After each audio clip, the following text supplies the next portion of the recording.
like sing some songs. I don't know. Yeah. So what did you tell them? How are we going to do this? Is there questions? Or what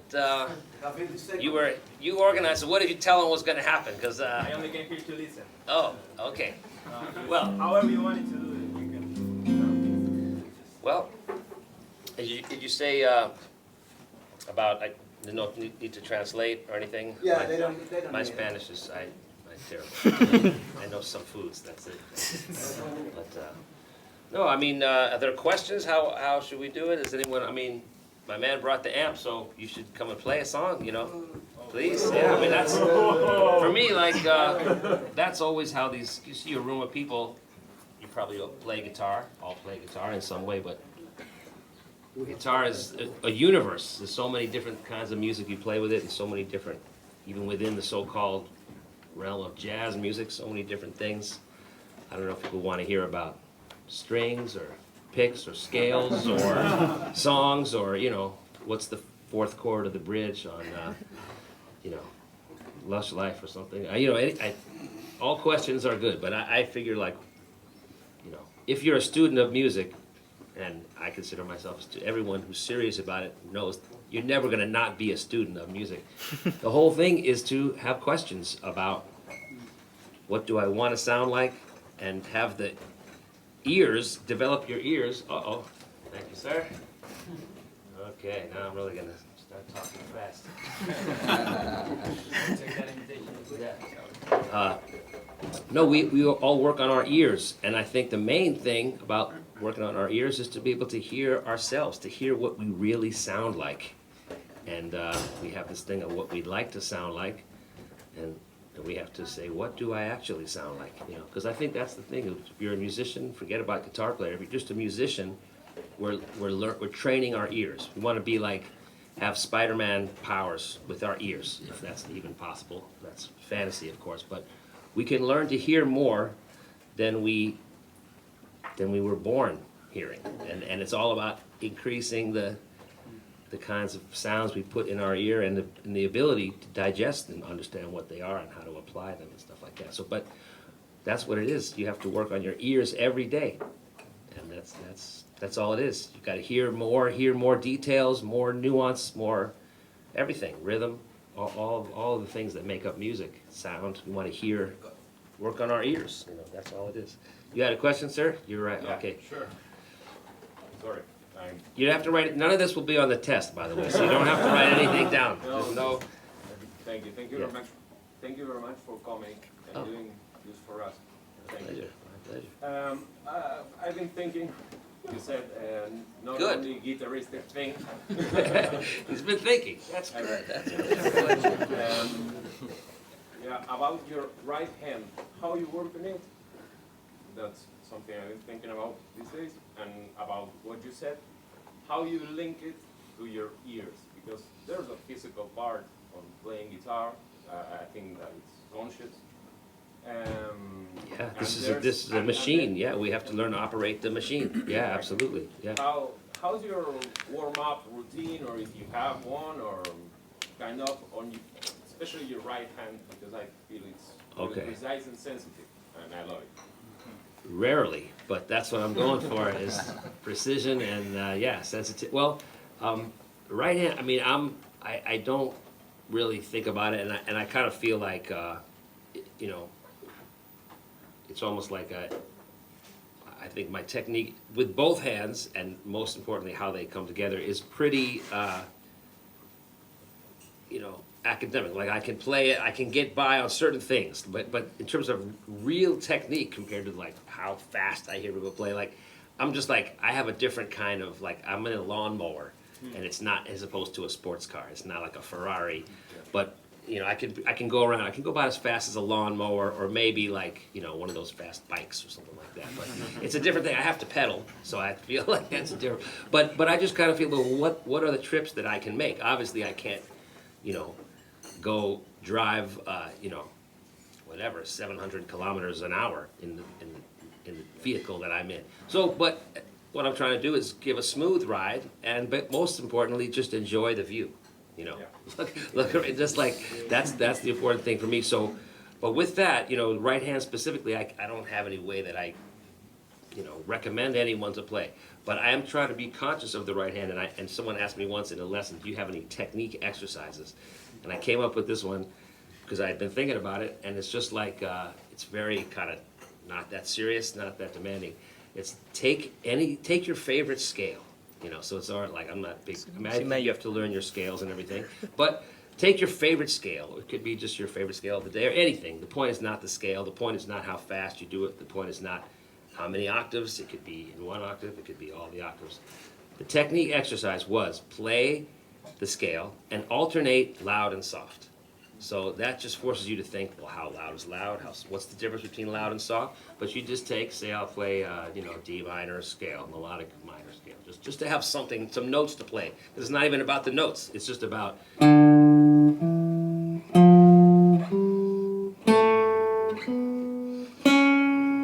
Okay, that's not so hard. But then say, okay, I'm going to do 2 loud, 3 soft, you know.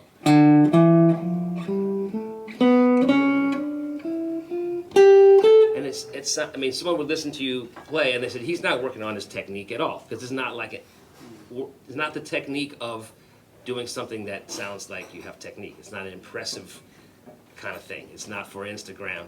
You know what I mean? It's not like, whoa, it's not for that. It's just to get you thinking about sending a message from your brain to your hand, and your right hand in this case, although your left hand feels something different when it's being struck hard or less hard, or I should say soft or less soft, you know, because you never want to hit the guitar hard. That's just, you know, but that's what is loud, what is, you know, what is soft.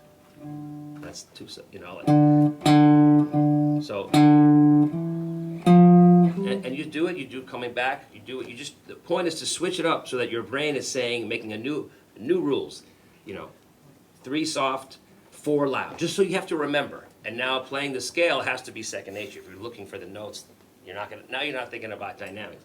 But my theory is that that's technique, because that's technique you use every day. Whereas fast technique, which is great, and you learn something fast, you have to execute it, start slow and get faster, that's all necessary.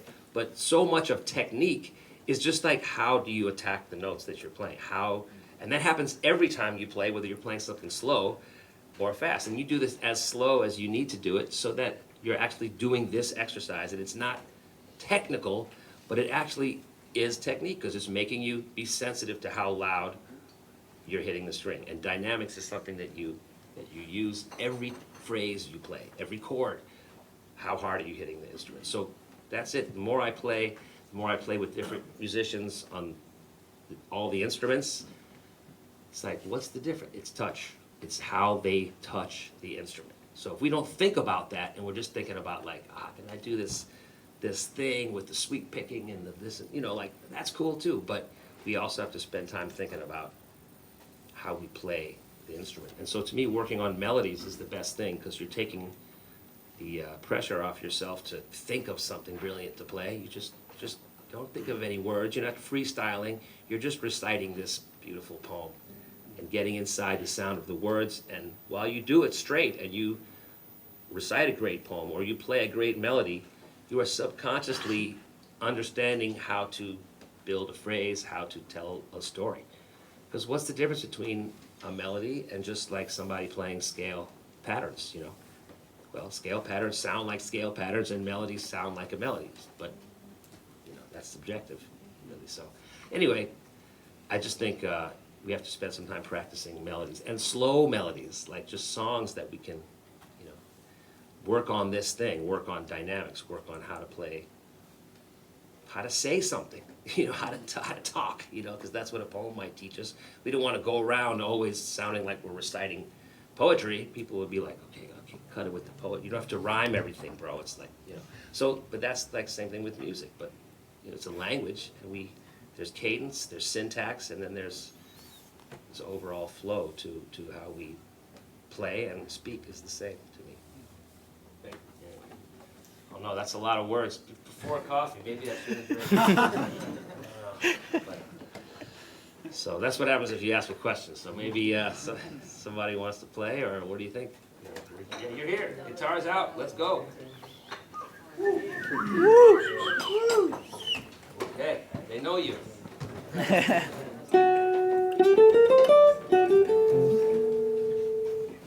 a coffee yet? You can have that one, man. I just took one sip. A second, actually.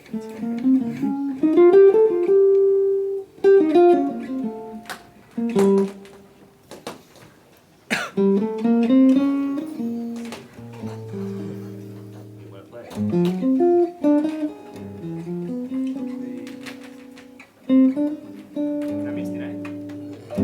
Okay. Yeah.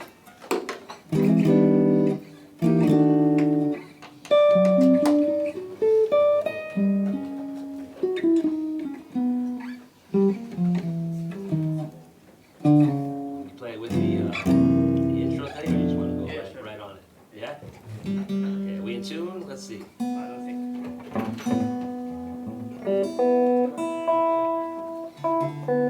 He's a brave man, he has no tutor. That's great, man. My guitar was all messed up because we did a rehearsal and the pianos are sharp. So I'm like, right? Pianos are a little sharp here? Yeah, like in Europe, could be. So, trying to adjust. Yeah.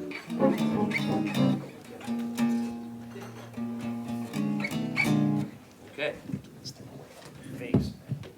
That's why I hate microphones, because I make terrible sounds when I play, so that's, yeah. Want to play the melody, or you want to do it? Do I take, I'll take the video. take the melody? All right, I got it. I got you. Intro?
What sort of thing were you practicing maybe 20 years ago? 20 years ago. What was your practice? I was 30. How did you do it?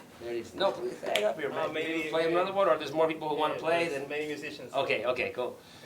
20 years ago was I practicing? I was trying to learn songs, trying to practice blues in F and B flat and all the keys, and much like I'm doing now. I mean, trying to listen to music, take things off records, even just little bits, things, and I don't know. 20 years ago, 30 years ago, 35 years ago, I was doing the same kind of thing. I had a good teacher. I had many good teachers, but I had a specific teacher, Ted Dunbar, who said, learn music, learn songs. Like, don't just learn theory. Learn a song and let the song teach you about music, because the theory comes kind of after what's been created by people to make rules about it and stuff like that. And then all these songs adhere to certain rules, and then they break other rules. So that's the thing, is to get, see how theory is applied to music. So it's not about learning songs that 2,000 songs or 200 songs.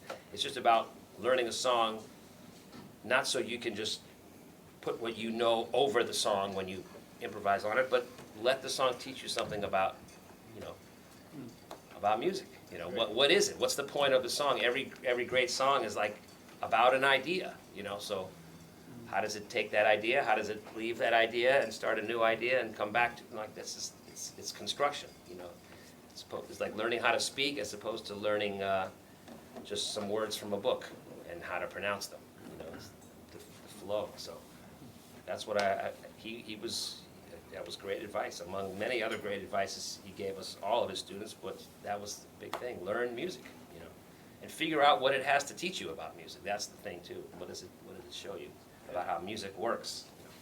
Was there a process, for selecting songs to learn, or were you just listening to Well, records? a lot of it is like what I heard people playing, like when I would go to jam sessions, you know, when I was young, and just hear what people do. That's how I knew specifically what to practice in terms of songs. But also from the records that you learn the songs from the records, and now we have incredible tools to learn the original versions of things, and there's the clip from the movie where the song is, like it's so, we didn't have access to that. We just kind of we could find a lead sheet and we could compare it with recordings, but it's easy to learn thoroughly, but the problem is there's so much information. It's like, what do you learn? So that's the thing to any musician I would tell my 20-year-old self was 20, well, I was a lot, 20 is 17 years before 20 years ago, but as a young musician, I would just like go slow and learn something thoroughly. Don't just kind of, the worst thing is when I hear someone say, well, I got to practice 10 minutes of scales, 10 minutes of arpeggios, and it's like, it's not the gym, it's not like doing reps, it's kind of just like, there's some of that, and the same teacher, Ted Dunbar, was very adamant about learning the scales so that we learned the fingerboard. That's how you know what notes you're playing, So, but that's it. There's scales, and then there's, the notes in between the notes in the scale, and they're real too, So it's like learning, again, it comes back to your ear. So that's the thing. Yeah. Sí, sorry, my English is, but you hear too much music in your career. You play with some musicians, and ¿sabes bien inglés? ¿Sabes bien inglés? No sé, You're más o doing menos. great. You're doing great. I've heard many musicians. Which is you listen when you have 20 and now you hear the same records or albums, and Yes, you hear different. Yes, what and what do you como que ¿alguien me puede hacer el traductor, por favor? Como ¿qué escucha, o sea, qué siente él de diferencia entre escuchar un disco cuando era joven y recién empezaba y escuchar el mismo disco ahora? ¿Y qué podría decir acerca de eso? Como qué escucha diferente y de qué, cuál es la diferencia para él más grande en la experiencia que tiene tocando con gente que toca increíble entre escuchar un disco antes y escuchar ahora, y cuál cree que es la diferencia de eso? Si podría como hablar de eso. Yeah, he is trying to ask you about, hearing the same records. Yeah. What when do you hear started differently? playing, after all the experience that you gather all over your career. Well, I'll tell you, your ears change over Okay. if you feed them and do exercises with them, they get strong. The muscles build and you hear more things. Okay. Just learning about form makes it different. Like hearing the forms. A lot of times when you start listening to jazz, you're lost. You don't know where they are in the song, and that's okay. And I still enjoyed it. It was, there's something about that which is great too, because you're hearing, just this, it's a different thing. It's not as, and now if I hear someone play a song that's an original song, I don't know, I hear it in that way. Like I don't know the form. Whereas if I heard someone play On a Misty Night, I'm following along. I know the song. So just there's that difference. But your ears change because, like when you went to school and when you were in 3rd grade, when you were maybe 8 years old, if you go back there as an adult, everything looks very small, So it's the same kind of sensation with your ears. You go back and hear a record that you heard when you were just getting into jazz, and you hear it differently. Your perspective changes, because you grow. And you're like, that was my chair. It's tiny. But when you're little, it's the right size, and then nothing is too small then, So it's just. But you have to work on your ears. That's the only thing. Yeah. Can you talk a little bit more about how you train your ear?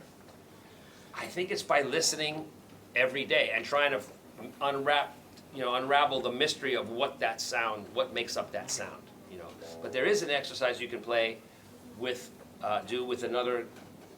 Actually, it's great with another guitar. It's the perfect thing.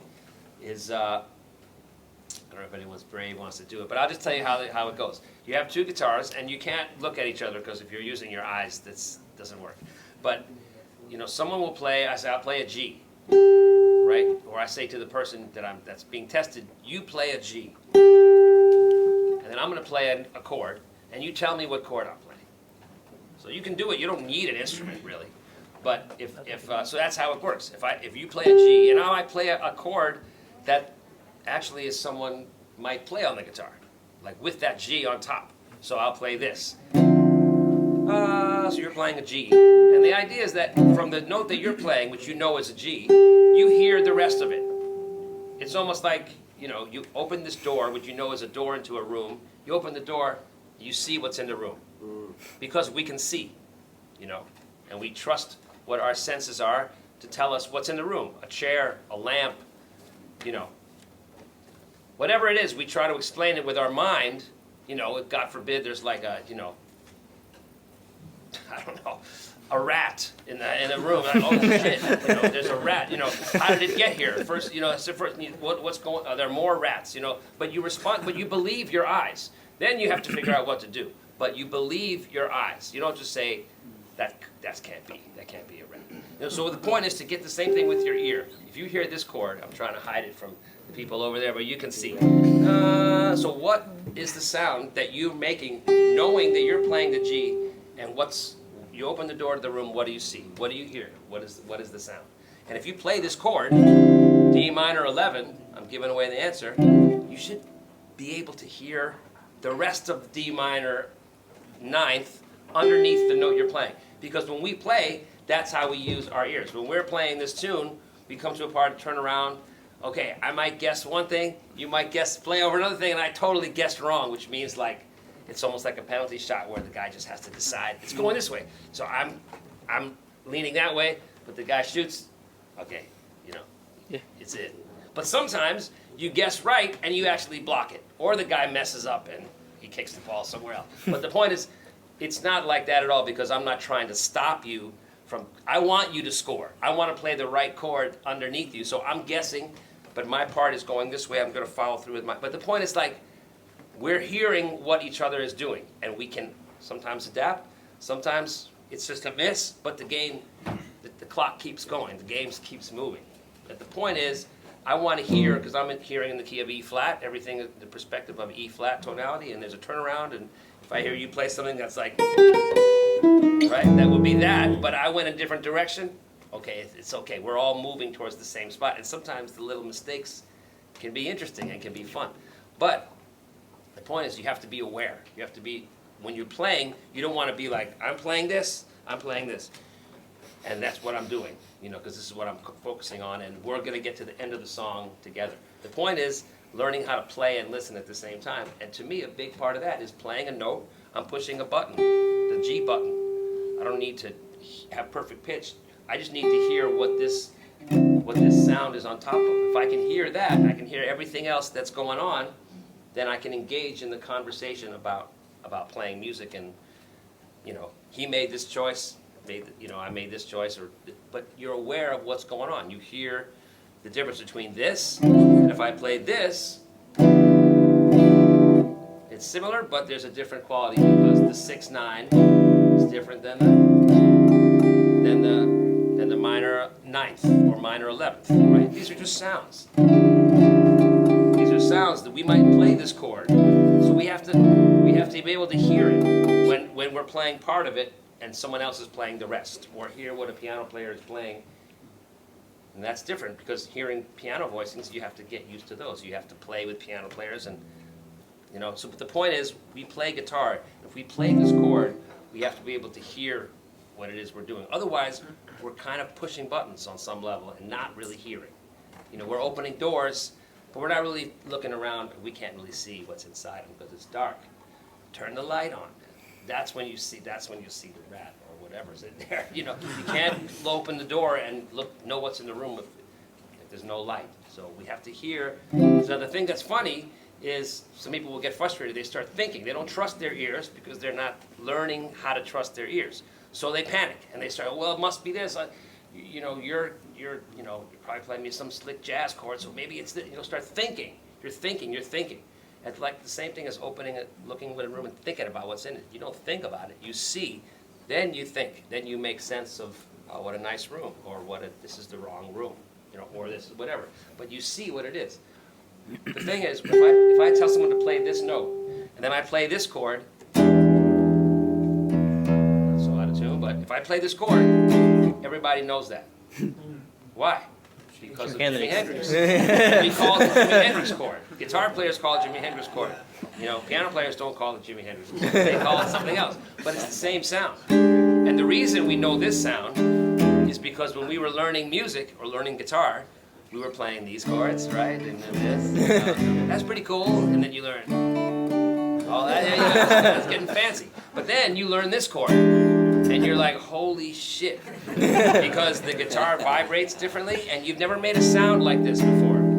Just by yourself on the guitar, and it's one of the top 5 coolest things that ever happened to you at that moment. And you play it, most importantly, you play it 1,000 fucking times. 1,000 times the first week, 2,000 times, because you start fucking around with it, and you play it 3,000 times in a matter of weeks. And that's why that sound goes into your body. But when you're learning jazz and you're like, oh shit, this is complicated, this is hard music, you learn a chord like this, and you're not taking the time to, you know, to let that in. So it's a sensual experience. Like, it's like a smell. Oh, I know that chord. If I play this note and someone plays this, I smell the chord. Just like, that's a familiar smell, right? We know this smell. It's your grandmother's, whatever, you know, it's like, goes back to your child. So if we don't learn this chord in childhood, you know, we're still young enough and we're devoted to, we spend time playing music, but are we spending time getting the sounds into our ears? Like really getting the sound so I can, it's a sensation, you know. I'll call it, someone might call it, oh, it's just someone might say, that's F major 7 over D. Some weird way to call it, like what, why would you call it that? But okay, whatever, F major 9 over D or something. But really, it doesn't matter what you call it, Jimi Hendrix chord, E7, sharp 9. It's the same, you know. Yeah, your grandma calls the recipe this, my grandma calls it this, but it's actually the same soup, you know. Just have a different name for it. But the thing is, we're smelling what's in it. We're smelling we sense the music. So if we don't, that's the thing about jazz. You start thinking, because everyone says it's difficult and it's complicated, so you better think about it. Yeah, you have to think about what to call things, but you still have to, you know. So that's the thing about what was the question? That's the thing about ears, but Yeah, how do you train your ear? yeah.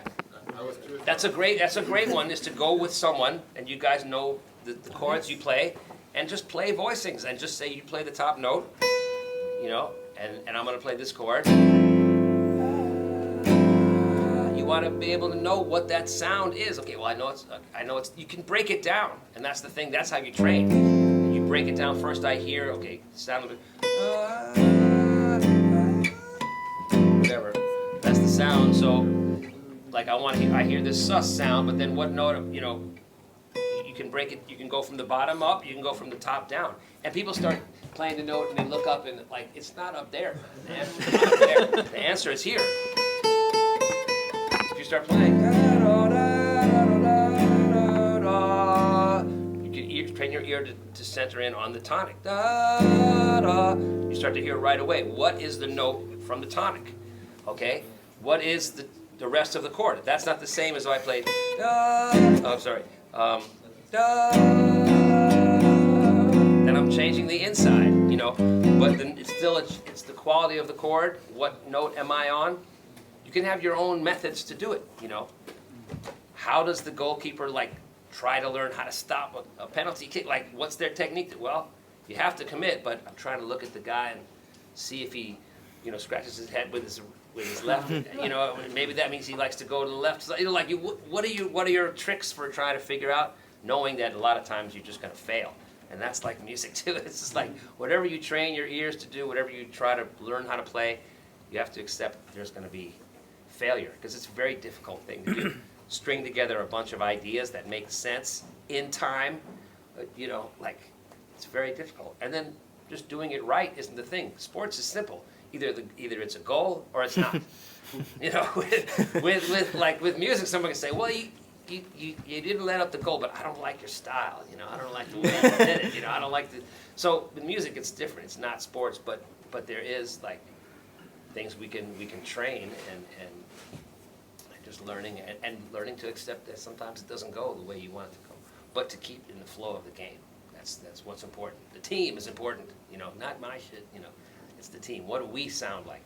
So I think to be able to, like I said, engage in the conversation of playing music, you have to really work on your ears. Like you have to, that's the thing. You have to play and listen at the same time. That's hard, yeah.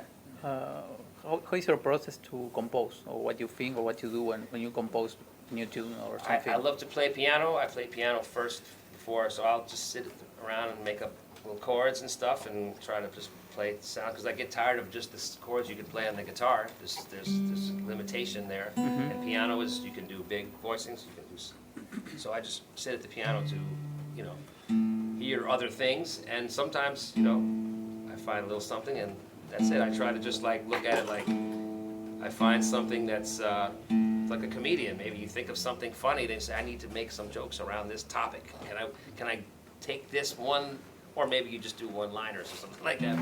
But it's just like, can I make a little story around this? Can I make a little, where does it want to go? I might play around with it, leave it alone for a few hours, come back to it, maybe the next day. Like what sticks? What do I remember about this? Could be just a couple of chords. Sometimes I compose on the guitar, like find a little melody or something, but I always go back to the piano and back and forth. Yeah, but composing is, I think it's important for anyone who wants to improvise, anyone who takes a solo, it's important to compose, like just to try. If it's anything, if it's like I'm going to write a blues head, or I'm going to write a melody on some, whatever it is. I'm going to write a free tune where it's just a little melody, and then, you know, whatever the process is, you know, it's important to just take the idea of putting musical ideas in order and taking your time to do it, to make it, we don't need that, let's keep that, but then it could go here. And then meanwhile, it's taking you a day or 3 days or a month. Sure. When you take a solo, you got about, well, maybe a minute. You got a minute is a long solo. I mean, come on, we're talking about the Instagram world. In the future, jazz is just going to be 45 seconds. You know what I mean? That's all you have. But we're talking about trying to, you know, it's a very ambitious thing to say, I'm going to take a minute of your time or a minute and a half of your time and take a solo. That can't just be me demonstrating like stuff I can do on the guitar, or, you know, people try to play, they're like, you try to sell me a guitar, show me what it can do. You know, I already have one. You know, like I have fun with it too, but they're like, sometimes it's just like a demonstration as opposed to, I think, improvising, because a demonstration is always the same. You do the demonstration for one person, the next group of people come in and you demonstrate whatever it is, you know. It's like, it's not just a demonstration. It should be, if I'm going to listen to you take a solo, I want to hear you make up something on the spot. I want to hear you make up. Now, we're not starting from nothing and making up new notes and a whole new style every time. That's not really realistic. But you can improvise in that you can start with an idea and say, where should it go after this? You know, if we're playing that song, 1, 2, 3, 4.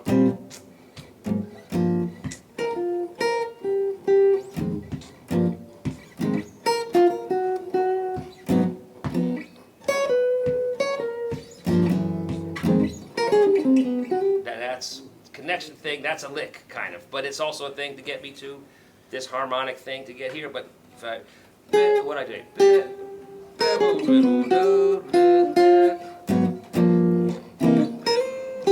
like I want to keep that idea as until my own inner editor says, okay, that's enough, get off of that shit. You know, that's it. Try something else. You know, but when I'm practicing, I need to try to take ideas as far as I can take them and be committed to it, not so that I have something else to play when I demonstrate that I can play, but that I've practiced taking an idea and trying to say what comes after that phrase. Not just more notes, because once you learn how to play changes, you just play the notes from this next scale or the next arpeggio. Then I'd have to say, are you playing the tune or is the tune playing you? Are you making a decision about what to play next, or is it only based on what the chord changes are doing? Therefore, that's what I'm going to play. I mean, you know, whatever. On some level, yes, what you're playing has to do with what the chord changes are. But are you improvising, or are you playing, demonstrating what you play over the course? Demonstrating that you know the arpeggio to this chord. So it's an idea. If I play,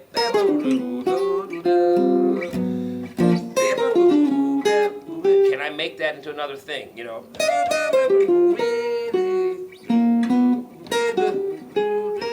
Now, I'm not, you know, really, I'm playing whatever. It sounds like my same old dumb shit, but I'm, in my brain, I'm trying to follow the idea. So I'm not really trying to be like, in this next solo, I will attempt to draw an inspiration from the, well, I'm just trying to play. I'm just trying to, like, you know, connect two ideas together, and then another one, and then another one, until it feels like this should probably be the, I'm not gonna take another chorus after this, so now I need to wrap up my statement, you know? What's happening?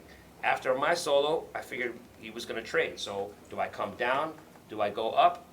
Both can work. It's just about making someone, making the people who are listening to you believe that you believe in what you're playing, and you believe it's the, you know, maybe not the best choice, but that's what you did, and you have to put the courage of your conviction behind what you play. Now, wanting to play it strong and with clarity makes us also have, okay, I gotta have some shit under my fingers. I gotta be able to, like, here's the turnaround, and I gotta say, whatever, okay. But does that become the same thing? So if you learn something like that, then you have to say, you have to make things around that that aren't exactly that, but aren't something totally different. It's all the same idea. So I have to catch myself when I fingers start doing things before I've told them what to do. That's when it's backwards, you know. So you have to just slow down enough to get your brain in front of what you're playing. Now, whatever. That's what I, you know, that's how I want to play. But some people say, oh, that's not fast enough. So, but that's what they want, you know. Like, that's okay too. Like, it takes all kinds. I'm just really trying to hold myself to, am I letting my fingers go, or am I trying to create something, and let me see where this takes me. Like, that's the fun of it for me. Not you know, being able to play the same shit all the time.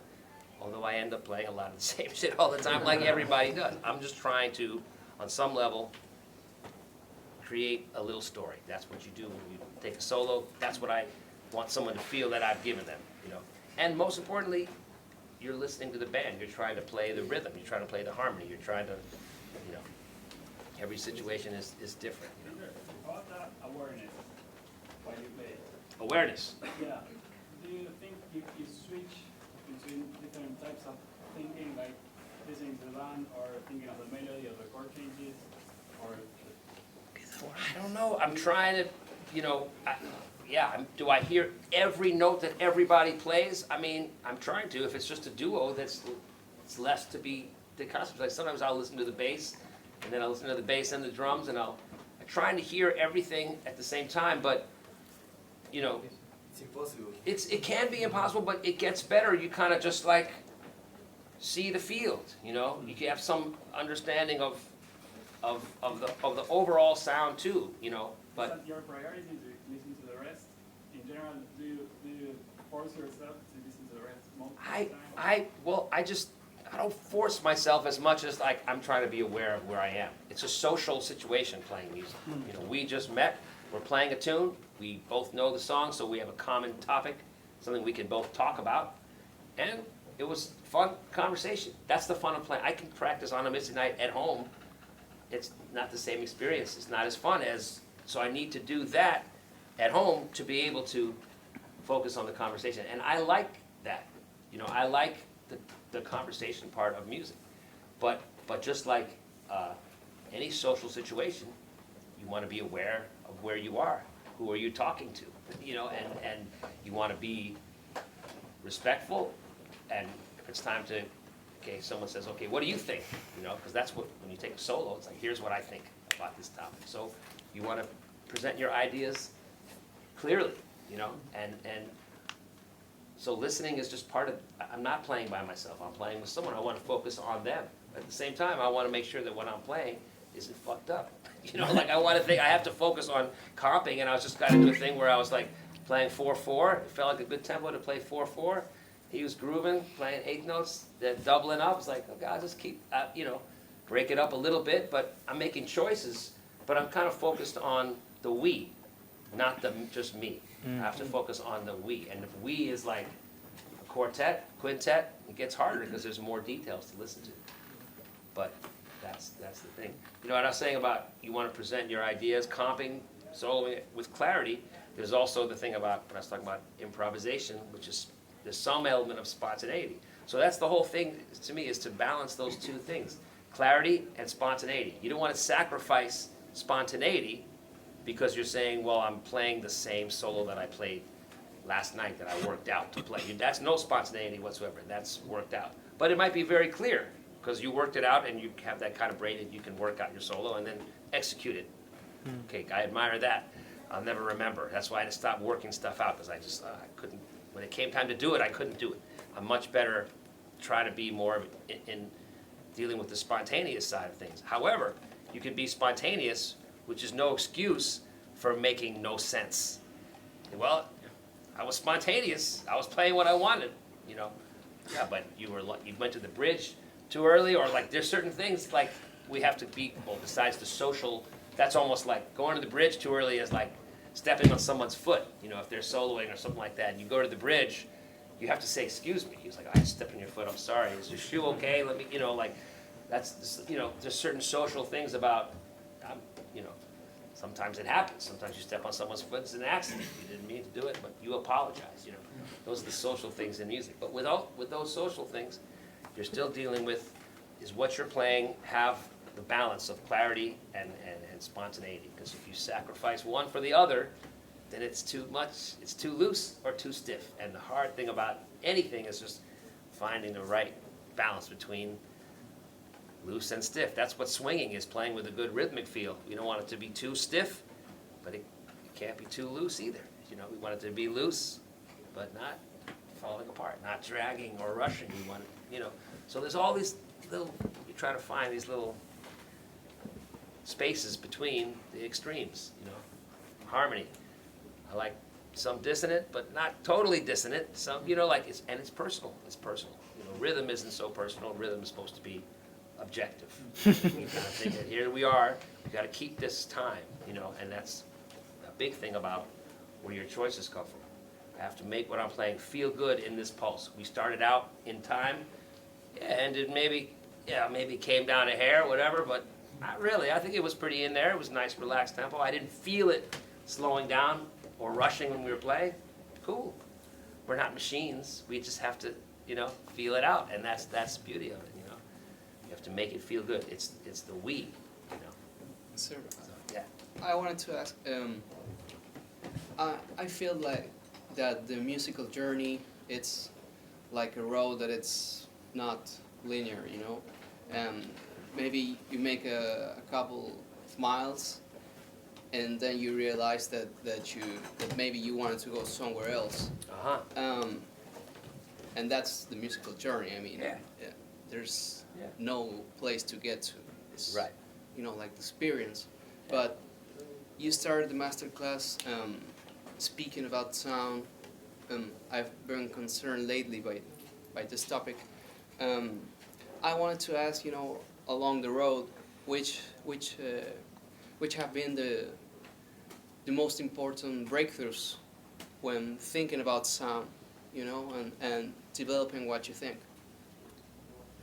Well, I mean, that's tricky. I mean, you just try to get, I've been playing the same instrument for more than 25 years, and so I know it's a familiar feeling. You know, some guitar players like to play different guitars, like, I'm gonna take this one out tonight, or I'll take this one, this gig calls for, and I respect that too. But I always kind of play the same, I've been playing this guitar, so I feel it, I feel this guitar. The more you play it, it's an acoustic instrument, the wood dries out, the sound is opening up. But as the sound opens up, I'm also learning better how to play it, how to control it. So I felt little things along the way of, oh, that's a nice amp, or, yeah, my strings aren't too old, not too new, it's just right, or, you know, like sometimes it feels okay. Just one note feels okay. And that's a, I don't know about a breakthrough, but it's just like an encouragement. And it's almost like the more comfortable you feel with your instrument and more comfortable you feel in general playing music, like being secure, you know, is that, yeah, it can be, it doesn't have to be perfect, but you feel like, okay, there's still growth. I'm hearing more, I'm enjoying it more, I'm trying to relax more and don't fall into, I think I better do this, you know, but you're just trying to let the music flow. Get out of your own way by thinking, you know, as soon as you think you're having a breakthrough, it's all over. You know, as soon as, oh my God, I'm having a breakthrough. Well, you've just completely lost your concentration in the, but I don't know if you're talking about that like on stage, but it's all very incremental. It's all very small things. And it's just trying to I think the main thing is to get better at concentrating on playing and concentrating when you're playing and keeping thoughts that are like static, that are, Noise. well, I couldn't hear you, it's static. I'm not hearing because it's static. You're fucking with the channels and now you're trying to get all the, you know, you want to tune into, you know, just what you're playing and one note at a time. Go as slow or as fast as you need to go, but as soon as you're aware of like, wow, I'm playing really slow or I'm playing really fast, there's a self-consciousness and awareness, and I want to keep those things out. So I had a great conversation once with Tootie Heath, great drummer.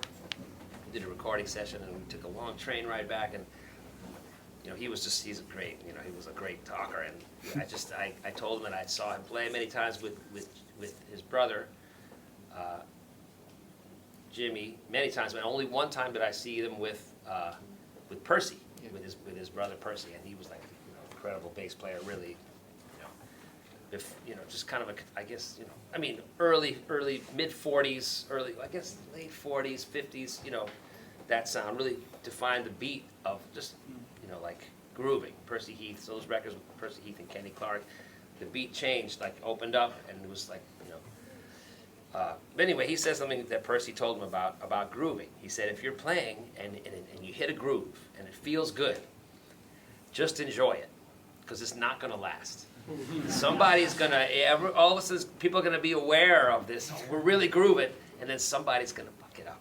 You know, it's almost like this beautiful like parable of like human beings. You know, it goes back to like, you know, why we can't have nice things. You know, but it's just a beautiful thing of like that self-conscious. I mean, I took it you know, like I was like, that's really what he's saying is like, once you're aware that something is anything, you're not in the moment. You're not really, you know, but just enjoy it while it's happening. And then once you enjoy it, but it's part of enjoying it becomes this awareness of it.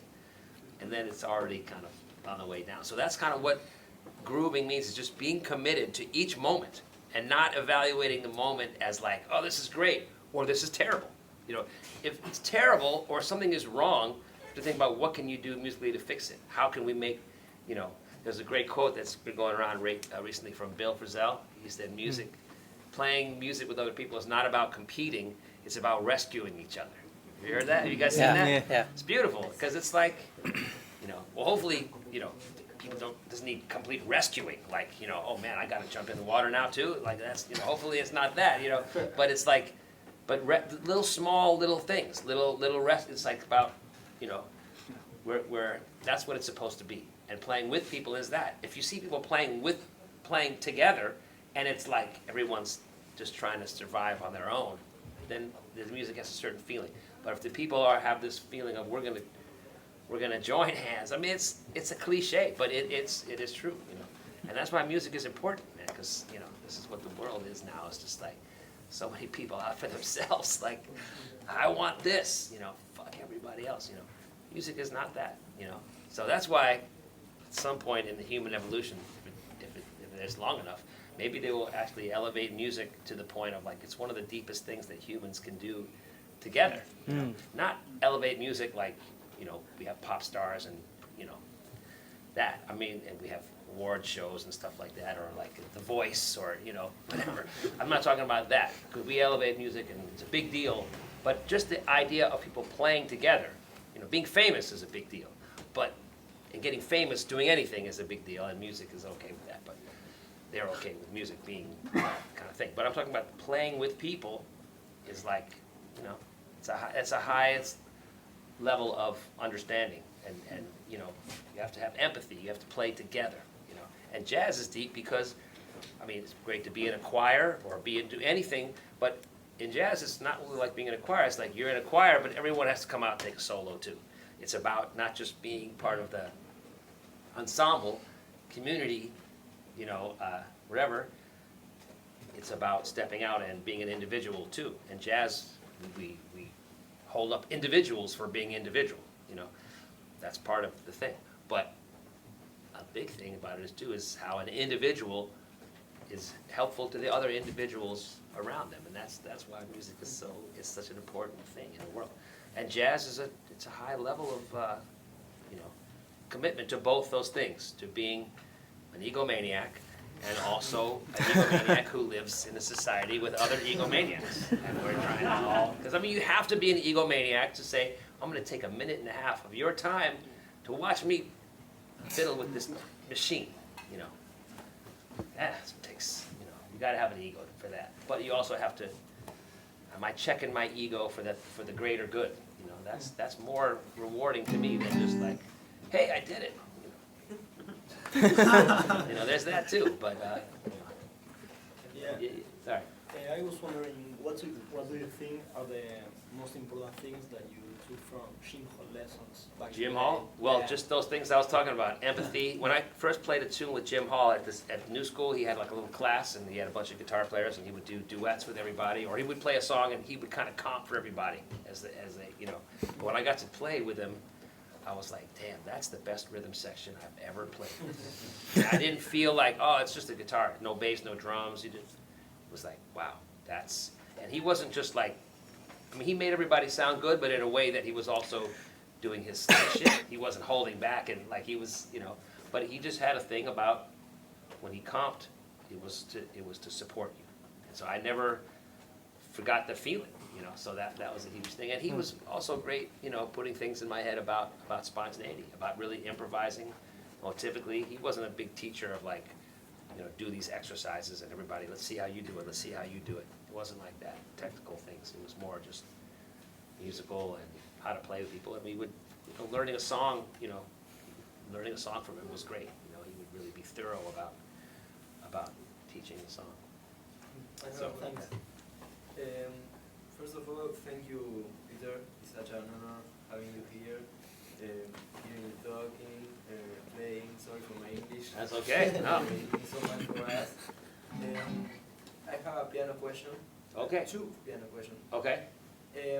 What do you expect for a piano comping in a band context and in a duo context? And who is your favorite piano player of all time? I don't have one favorite piano player of all time. I love many piano players, and I love the piano. It was my first instrument and everything. But I can't say I have any, you know, expectations or, about, I mean, if someone comps, obviously in a duo setting, then they're the rhythm section, you know, and that's a whole different kind of pianistically, just like it is for the guitar, if I'm comping with bass and drums as opposed to just, so you have different, and how they deal with that. But again, it just comes down to the touch on the instrument. It just comes down to how they, you know, piano is a huge, I mean, it's an orchestra. It's a mini orchestra, and I just, you know, it's like the guitar. That's an easy instrument. Everyone can play the piano. Just come up to it and sit down and play. Because the guitar too, if you have to get over the calluses, you can play, you know. But to really get a sound out of the guitar, really get a sound out of the piano is difficult. So it's funny that you know, whereas trumpet or clarinet, you know, that's going to weed out a lot of people in the first couple of weeks. Like this, forget this, you know. But that's, you know, with an instrument like that, you have to really be committed. And again, it all comes down to sound on those instruments too. But with piano, I just figure it's like how they wield their power. You know, that's how I feel. You know, because it's the most powerful instrument in a lot of ways. It's a percussion instrument, and it's also the harmonic. You know, where it all starts and ends harmonically. So, and they can wash you out, or they can be underneath you, and it's the best. I love piano, and some guys have different comping styles, and that's good. You know, all I ask when someone is comping for me is that they, you know, they listen sometimes.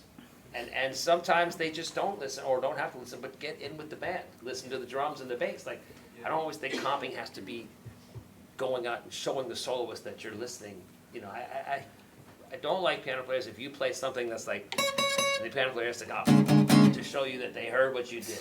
You know, like why not take that rhythm and, you know, it's we're all moving forward. The whole thing about like I heard you, so I'm listening. It's not the same, you know. So there's that. But I mean, yeah, I mean I've been lucky to play with some great piano players, and everything about them is just the way they touch the instrument. You know, that's it. I mean, I got to hear so many of the great piano players, Hank Jones and Tommy Flanagan, Barry Harris so many times. I never got to hear Red Garland, but I got to hear Herbie.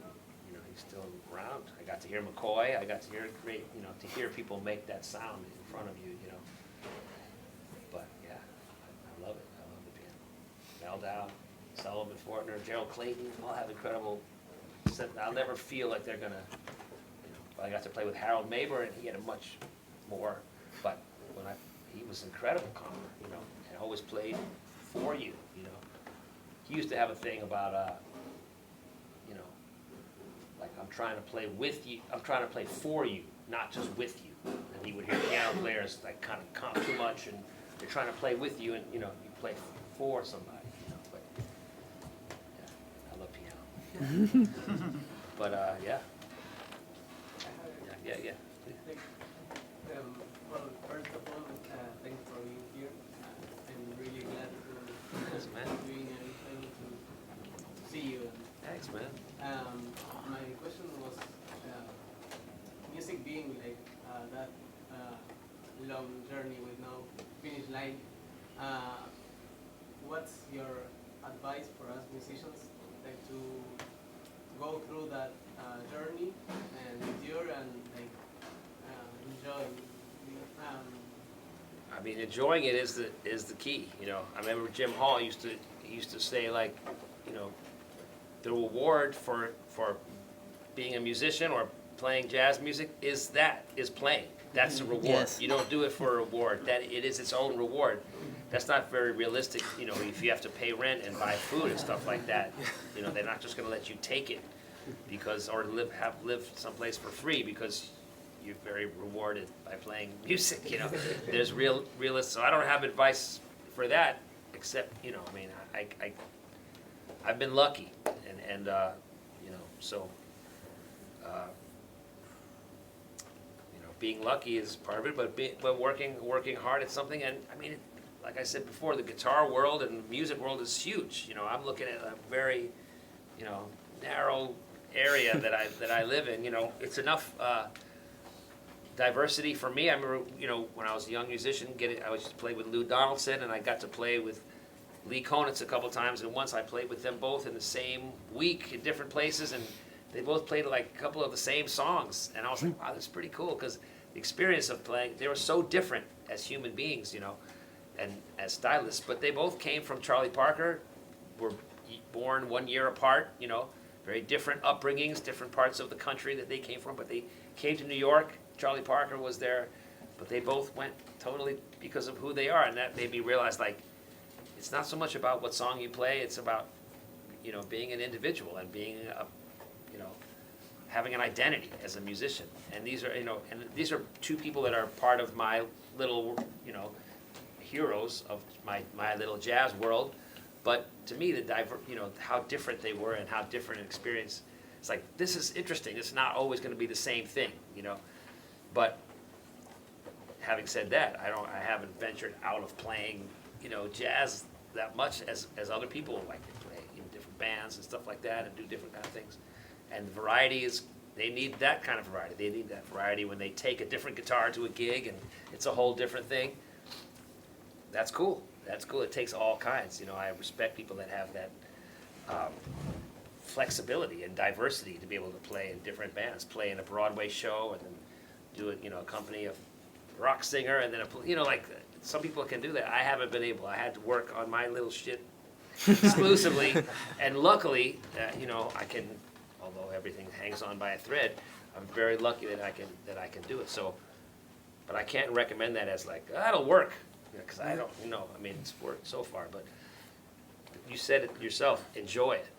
If you keep enjoying it, and just enjoying having a relationship with an instrument that you learn how to touch in the better and better, and more sensitive, nuanced way, and learn about the world of music. There's so many songs out there to learn. There's so many, so many things to check out and to get excited about. So that's the thing, is just to stay excited about music. And if you can stay excited about music and still make a living at music, that's a lucky thing, but it's difficult for sure. But yeah, what's that?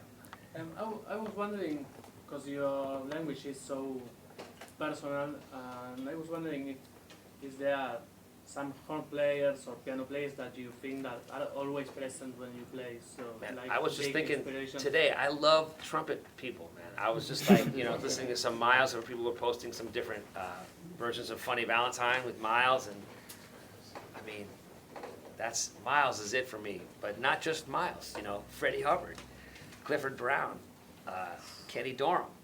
I love Blue Mitchell. I love all these, like Donald Byrd. I love so many trumpet players, and just, Dizzy. I mean, there's so many people. Roy Eldridge, Louis Armstrong was the first. He was the alien that came down and said, okay, this is what we're going to do. We're going to play songs in a personal way, and I'm going to play the melody in my own way. I'm going to play little things harmonically to connect the melody, and that was, that's it. Everyone's been doing that ever since. And he taught the world how to swing and how to phrase, and so it all comes from Louis Armstrong. Miles said it, Clark Terry said it, so that's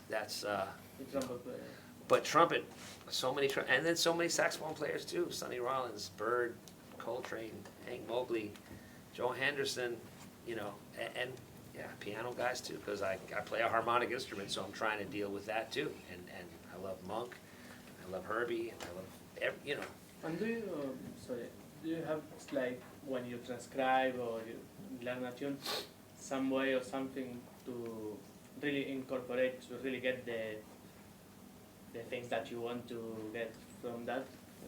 Well, I haven't done a lot of transcription, like where I write the whole solo out. When I did that, it was for school, and it was kind of like, okay, everyone has to write out a solo, like it was an assignment, But otherwise, I just take little things off records, and it would just be like, oh, what the hell is Sonny playing? What is that? How does he? So I would take little things like phrases. I would never really learn an entire solo, because I would just find one phrase and be like, well, try to work with the phrase. Like I see a lot of people, especially now with Instagram, playing along with records and stuff, and they have an extensive, and they're spending a lot of time. It takes a long time to learn Oscar Peterson solo, all this stuff. It's a lot of fucking notes, but it's cool. It's phrase. It's a language you want to. But you get Oscar. I mean, I'm not reducing Oscar Peterson, but you can get the feeling and get some things from Oscar Peterson by transcribing 16 fucking bars of Oscar Peterson. I mean, the point is what you do with the one phrase that you got from Oscar Peterson. Does that influence your language and your ability to play and get some of that? Okay, what does Oscar Peterson have? This velocity, force, just kind of a decorative thing. I mean, he played a lot of notes. It's virtuosic. It's highly decorative. It's highly dense. Okay, but you're not Oscar Peterson. You're not going to play only that way. So you try to get from Oscar Peterson, and you also learn from other people and get.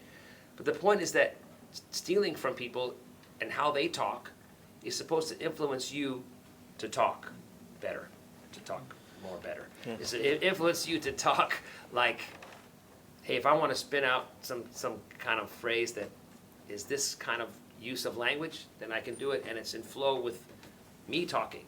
It's not like, or you could just say, to quote so-and-so, you could, and it can be, just like in music, you can say, well, this part of the tune, I'm going to like quote Oscar Peterson, or and that can be okay, but it's got to be part of someone talking or listening to you.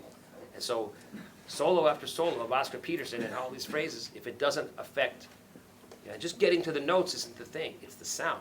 Oscar Peterson got a sound out of the piano. Ask any piano player, like Oscar Peterson wasn't just like fast. He could actually, it's a touch involved. Same thing with Tatum. He came from Tatum. It's not just playing fast. Lots of lounge piano players can play a fast run. It's just like the sound. Monk, the sound. that he gets out of the instrument. So to me, transcribing people is absorbing a different way to attack the notes, and it's also finding actual, Monk plays some turnarounds.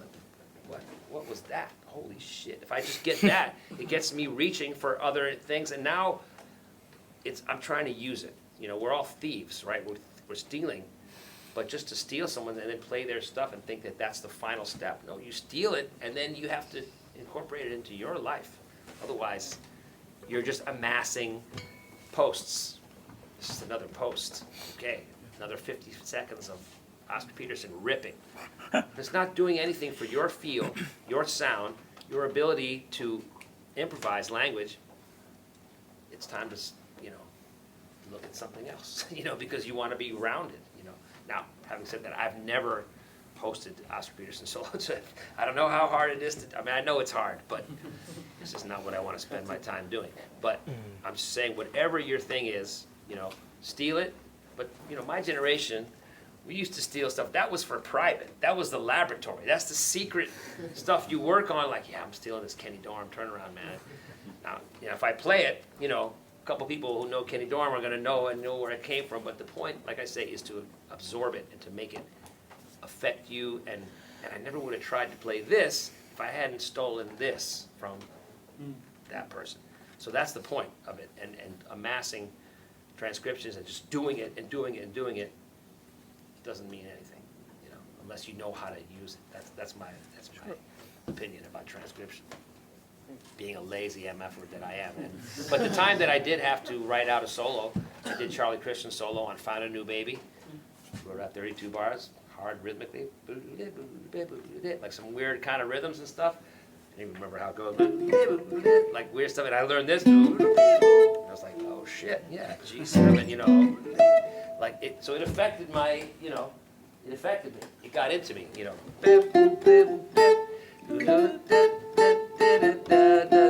And I haven't tried to play it in years, but it's still in my brain, and it affected me. That's Pops, that's Lester Young, and like you start to see where the how it's a language. People are talking like other people, but in their own way, Yeah. Nice. Anyone else? Anyone want to play something, or what do you think? Yeah. Anybody? Sure.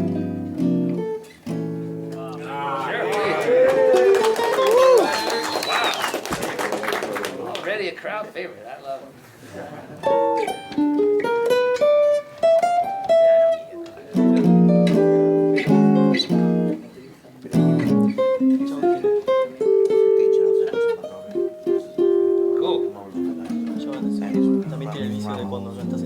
Yeah, I don't want to press you, man. How you doing, man? Peter. Juan Pablo, Juan. Colo. What's that? Colo. Colo. For red one. Oh. Red. Society Red. You know that one? Dexter Gordon?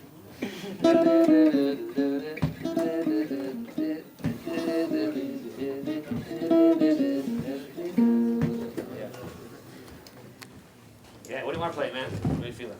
Maybe I'm getting sentimental over you. Ooh, yeah. Love it. What can you like for that? F.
Beautiful. Yeah, what a great song that is, man. Tommy Dorsey's theme song. Yeah. Yeah. Beautiful, man. Wow. Yes, sir. Somebody else? How we doing? Yeah, okay. Come on, man. Yeah.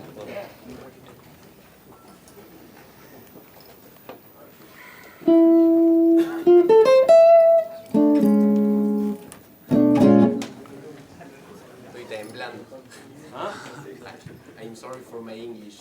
How do you say estoy temblando? Shaking. I'm shaking. Shake. Shaky? That's your name? No. 1 pound. 1 pound. Okay. No, we don't have to say It's a anything, dream. man. That's the beautiful thing. English, I mean, we're not in an English-speaking country. I'm the one that is the language deficient. So the beautiful thing about music is, you know, like we don't even have to talk. Like he could have just said. and I would have known what he wanted to play. And we could have got into the tempo. You know, he told me we played it out free. Then he said, that's the way of saying, let's play it in this tempo. So we don't have to speak. You know, if he just started playing, you know, start of the intro, then I said, oh yeah, I know that one. I'd be ready, you know. So no speaking, you know, it's not necessary. One day I want to teach a private lesson and not say a word, you know, or do one of these things. It'd be weird, if, you know, with like this, but like just not say a word. That's the highest level of musical communication, is not to need to speak, but say everything you want to say with what you play, you know, right? What is there to say, you know? It's just like we want to learn about how to communicate, you know, with this. Anyway, yeah. A blues? A blues. You got one?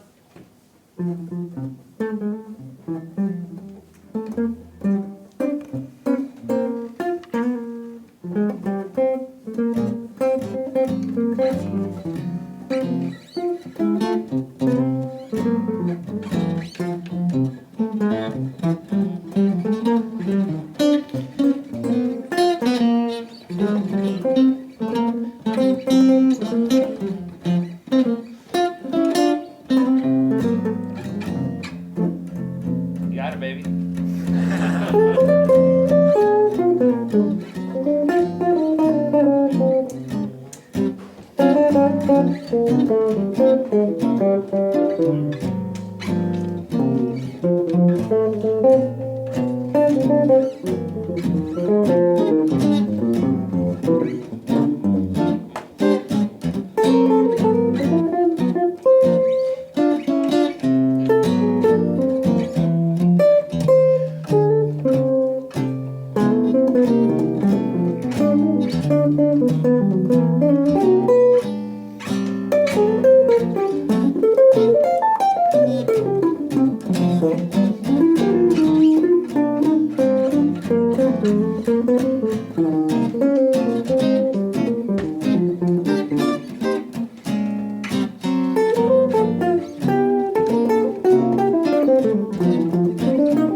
It's good to play nervous, because when you play nervous, whatever makes you nervous, that's a good thing. I mean, if it's playing, I would be nervous like playing for my, my family. That's I'm not nervous. But I mean, whatever. I mean, I'm nervous all the time. But I mean, you have to learn to play nervous and learn to say, well, when I'm nervous, that's how I really play. It's real. It's also real how you play at home when you're comfortable and relaxed and everything's flowing great.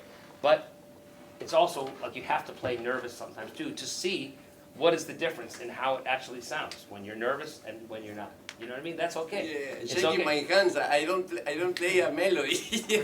Well, but it was your tune. So I was hoping, that's why I played it up the second time. I played it in the higher octave, so you would play it down low. I mean, it's cool. It's all right. But the thing about playing a tune like this, Charlie Parker, that's our rhythmic. That's a rhythmic etude. That's if you have to learn songs like that, and that's a great one because it's not like super. It's not a million notes like Confirmation. There's a lot of notes. Very difficult.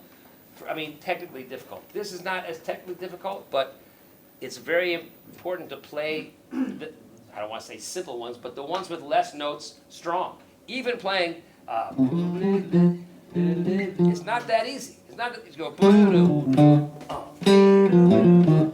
The whole point is to like really ingest and feel these kinds of rhythms are the rhythms we need to get in our blood. Because comping, it's about those rhythms.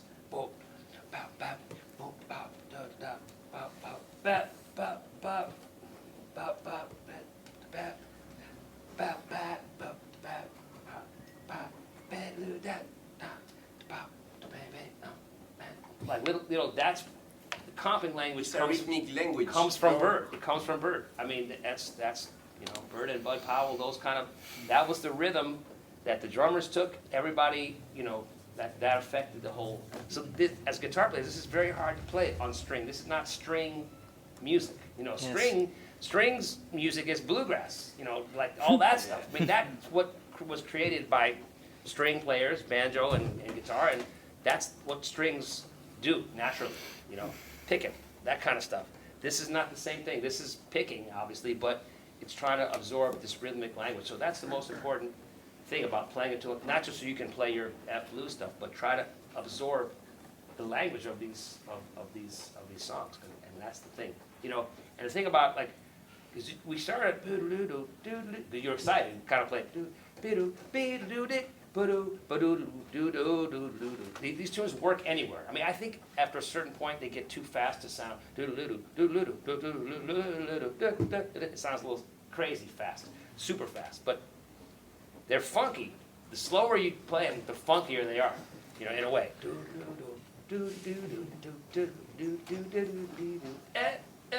Like, it's great to play them as slow as you can possibly do it. But where you started, and it also works there.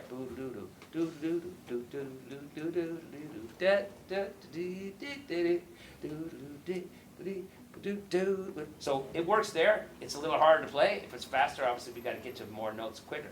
But the point is to keep that tempo.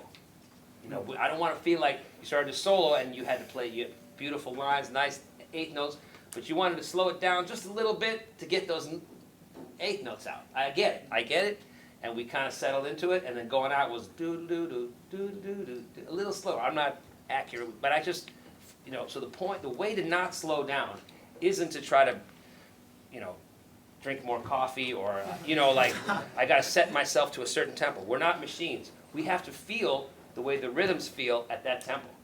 All tempos are right. As Monk said, all tempos is right. He said, you know, I mean, not all, but there's a range, you know. So, do do do do do do do do do do do do do do do. So he, do do do.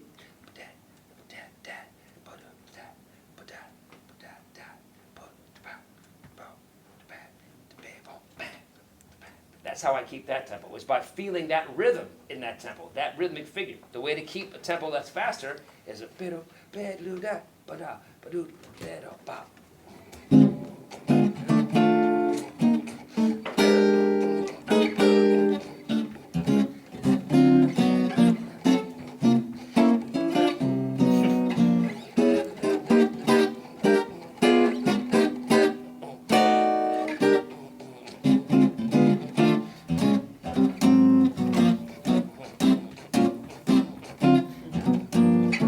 Keep the tempo not by just winding myself up faster, but to feel and how that feels at that tempo. That's how I can keep, and I'm just stressing this because keeping time is really important. When you have 4 people on stage and they all have a different idea of where the pulse is, it's horrible. It's horrible, and that's why people don't like jazz, because if it's not grooving, it sounds horrible. Let's just be honest, you know. To hear like it's not rushing and, you know, it's got the tempo, and that's what like Percy Heath's talking about. When you hit the groove, when everyone's feeling it, you have to enjoy that. You have to go for that and try to maintain. If you play for that as your priority, that is success. Everybody feeling the rhythm together and feeling accents. Not everything exactly ever has to come out the same, but we're feeling the pulse together because we're feeling what the rhythmic thing of the song. In order for something to groove, there's got to be some repetition. You can't just groove in a different spot every time. So that's why James Brown music grooves, because bass is all the parts, 2 guitars, horns, everything fits together to groove. But everyone's doing the same thing. That's, you know, with jazz, if you're going to be kind of freestyling it and playing different rhythms, it's got to come from a very solid place and an agreement on these rhythmic figures. And the tune gives it to you. You know,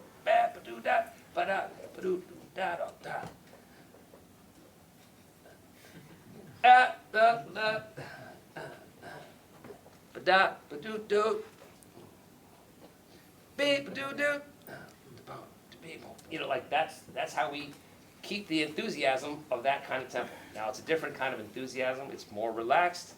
It's hot, tired to go, you know.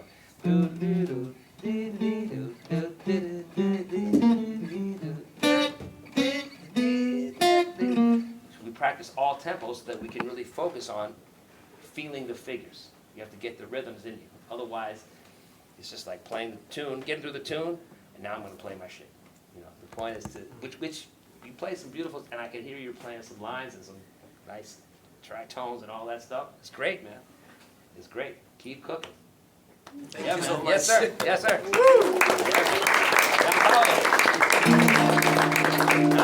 Not shaky at all, man. Not shaky.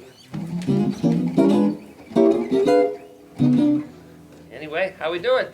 Anybody else have a question or comment, criticism? Yes, over here. I haven't taken.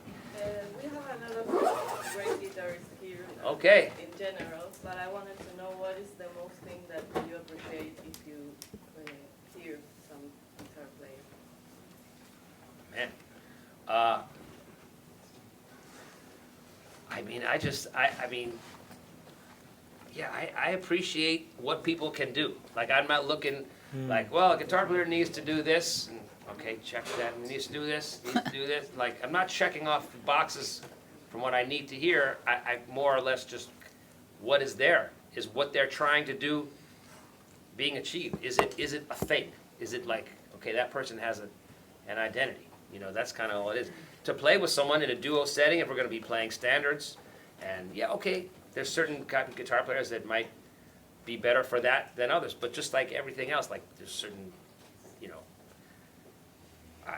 I'm not the right person for many type of gigs. If I had to do the gig, I would do the best I can, but I understand that people have, based on like what we were talking about before about what you focus on, what you work on, and there's many different roads you can take, of course, all the time. But when I hear someone play, I appreciate the diversity of humans, and like this person is doing this, and it's consistent. You know, if I hear like, okay, that's George Benson lick, and then they're trying to do this thing that they got from Joe Passon.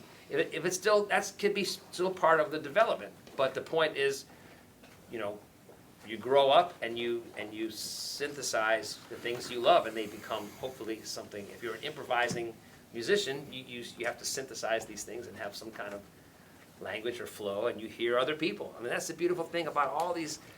Talk about an individual like Thelonious Monk. He didn't come out of nowhere. You hear Fats Waller, you hear Duke Ellington, you hear, you know, James P. Johnson, you hear some Tatum, you hear, you know, you hear the things that they came from. Everybody is a recipe. You know, an ingredient, you know, whatever it is. Pat Metheny is like, you know, Ornette Coleman, Keith Jarrett, and Milton Nascimento, and some Wes, and like, you know, like, okay, but you hear all these things, but when you hear you hear him. You hear how someone synthesizes their influences. Jackie McLean, Bird, and Dexter. That's kind of like you know, that's a recipe for Jack. You know, but people aren't recipes. They're, you know, they're people. So it's about how they, you know, do what they do. And so if I hear a guitar player, it's just like, you know, I love the fact that, you know, everyone that played is so different, and that's the beauty. I mean, all I can do is adapt and react to what I'm doing, but that's the fun of it. It's just like, it's a social thing. So you meet all kinds of people eventually, and that's the beauty of like, yeah, it's nice to travel. I wouldn't have met this person if I hadn't sat on a plane for 11 hours, and you know, now I'm here, and so and that's music too. This is it. This is the sound that you're dealing with, you know, and to take advantage of the moment. But to take advantage of the moment, it's also a process of self-study to like, you know, I know what I know, and I want to know more, but I want to know what I know also, and keep my mind open, you know. Yeah. Anyone else? I've been talking a lot. Yeah. Okay. Sorry. That's okay. No. I wanted to ask, you know, like your philosophy behind practicing. You know, planning it and thinking the objectives.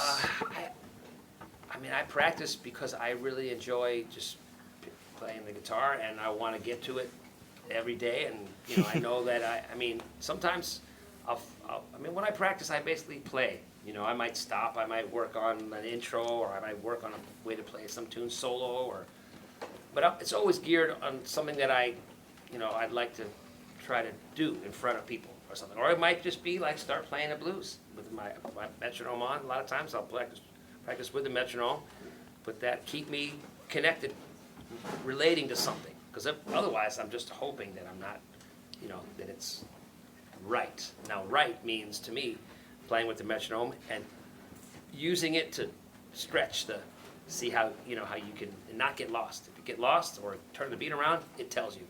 Metronome is just a friend that tells you the truth. It doesn't care what you play. Actually, it's just like, you set me here, so I'm here. And if it's not grooving, it's not the metronome's fault. It's your fault. And if it's metronomic and stiff, it's also not the metronome's fault. People say, no, metronomes will make you stiff. I don't think that's possible. People are stiff or loose. Metronomes are just a fact. You know, it's just, this is the distance between the beats. You have to make music out of that. You know, so. But if I find myself playing and practicing and just kind of playing shit that I'm not really thinking, and not, like I say, my fingers are kind of not really listening to what I'm telling it to do, or I'm not telling it to do anything, I stop. I don't want to reinforce that. I say, I'm not concentrating. Okay, so let me play a different song, or let me put it away or something, or, just like, I don't want to just, I'm not just practicing to put the time in, I want to, but I do find putting time in, that's when I figure out shit to play. Oh yeah, I could do that. Oh yeah, I should really practice more often because I figure shit out that, and all the thing you're trying to do is like, find out what it is about that, what you play, find out what it is you like that you play, or I should say it like this, it's more like, find out, I play this and I don't like that. What else can I do? I don't want to play that lick. I don't want, that's not, my fingers go there, but I don't want to do that. I don't want to play that. So what else can I find that's better, So that's kind of what it is. You try to take what you play that you don't like and get it away, recycle it, never throw anything away, but you recycle.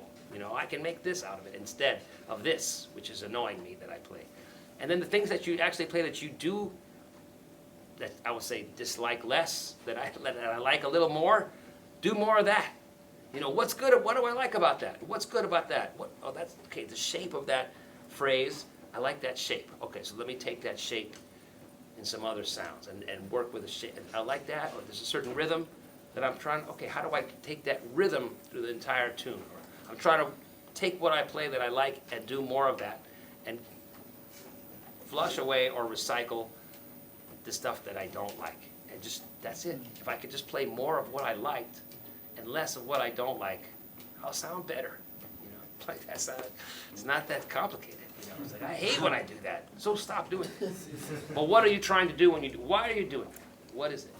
But very basic shit about the guitar, like just chords, the sound of chords. Like this might be my last rant. But like this chord, I hate. I don't like I like major 7 chord. In fact, I like this chord. That sounds good to me. 1, 5, 7, 3. If we're keeping score at home. 1, 5, 7, 3.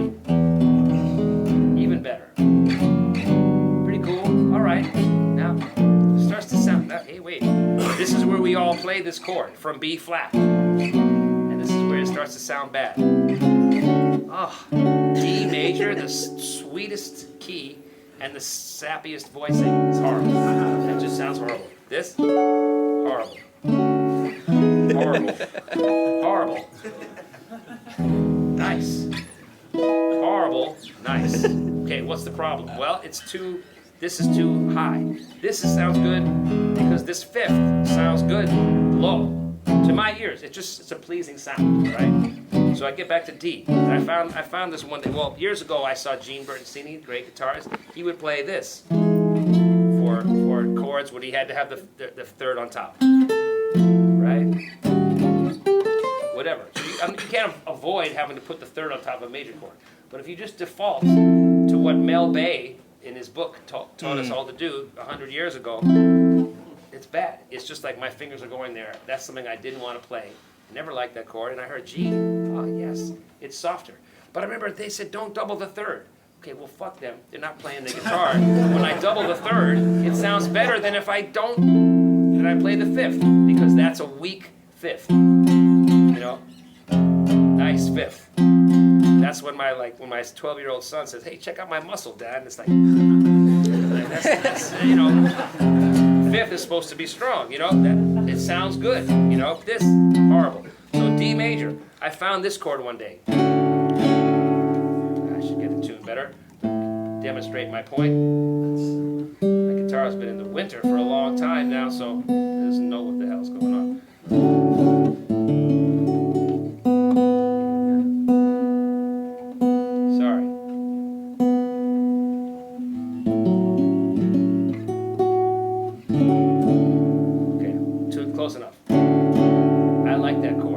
Sounds beautiful to me. Only difference between this chord and this chord is that the 5th is now down here. It's the same notes, which I also prefer to this. I like that chord. It's got one less note. Oh, so more notes aren't always better? Nope, not if the other note is this. But if you take this note down here, you can do it like that. But it's crazy because you have an open string, so open strings make a difference too, because that's ringing in a certain way, right? besides being out of tune. Damn it. But that's a nice chord. Now, what is that chord? It's D major 7. So is this. Even has the same note on top. Horrible, beautiful. You know? So what's the difference? The difference is every note in the chord and where it is affects the other notes. It's like when you have a tank and you put some fish in there, and one fish eats all the other fish. You know, that's a bad. Oh, where's the? I only have one fish. Like you put this. Here's 4 fish, all swimming around very happily, all doing their job to keep the tank, you know, clean and good. Right? That's a beautiful sound to me because you have. Well, now the 5th's in the root. Okay, so it's not root position, but 5, 1, 7, 3. So what do you have? You have a 4th here, you have a 4th here, you have a 10th, another 10th, god damn it, can't tune it, but you have this too. Now that's the interval that gets cut off when you play this voicing. Mel Bay maybe didn't like this. It's like, I don't like that, so he's going to put this note in there to block that. But I like this. I like that. I like that dissonance. The dissonance is needed in a major 7th chord because it's too sweet otherwise. This adding a little bit of, you know. So that's the thing. A voicing is a recipe. It's like intervals. 4th, 4th, major 7, and then you have these 10ths. You gotta hear the 10ths too. That's what it is. Great. Horrible. The guitar vibrates when I do this. I can feel it. It's like the guitar is happy. It's all the wood. When I do this, no, get out of here with that. You know what I mean? It's just like, so every sound, every chord that we learn, we have to decide if we like it or not. If we want to play that chord, you know. And if we don't, stop. Stop playing that chord, you know. But find something else. Now I can't play this. This is not so practical. You know, it's a, you know, I use my thumb, which I never really do, but the idea is that it's a nice intervallic, the notes in the chord are living in harmony. Each interval is building up the other one, as opposed to, which this is just destroying the rest of the sound. You know, so that's the thing, it's like looking at what are we taught as guitarists? We just do, and I know that, I know it. But you have to go back and see if you like it. Do you want to play that? Or are you just playing it because it's what the book told you to play? So this is personal stuff, but this is what I learned being around Jim Hall, to answer your question. Man, that dude thought about everything. Every sound that he makes seems like that's what he wants to play, or took some thought to get there. Now, if you try all the other voicings and decide that you like this chord, go ahead, play it. Play Days of Wine and Roses in all keys. But the point is, like, you know, it's a choice. You have the choice, you know. There's a great story that Jim told once about projecting, or he was talking about projecting when you play, like making sure that your sound is trying to go out. And because we play guitar, we get into this bubble. But it's all about the choices that you make. You know, he said, I had this guy as a student, you know, and came over for a lesson. He was playing this beautiful worked out solo arrangement, and then he got to one part of the song, and he kind of hesitated and just went, like, for example, he played a chord that was really, or he just played like some dumb chord, and then Jim stopped him and said, wow, everything you're playing before that was so great. Is that really the best choice? Is that really what you wanted to play right there? You know, like, is that really, that's your final, are you okay with that? Because you obviously were thinking very carefully about all the other stuff you played, because it was more, and you played it with more conviction. He also said, you know, like, you play it like you know it's cool. Other stuff that you shy away from, and I don't know what else to play there. No, there's always another choice. There's always, like, something you can, and that's the beauty of this thing, is trying to tinker with it and figure out what you want to play. You know, tinker around until you have what you like, as opposed to what you don't like. You know. Anyway, any other questions? Anybody else want to? We're out of time. Yeah, we should finish. We have a long day, man. Okay, let's do it. Thank you, Peter. Yeah. Thank you, guys.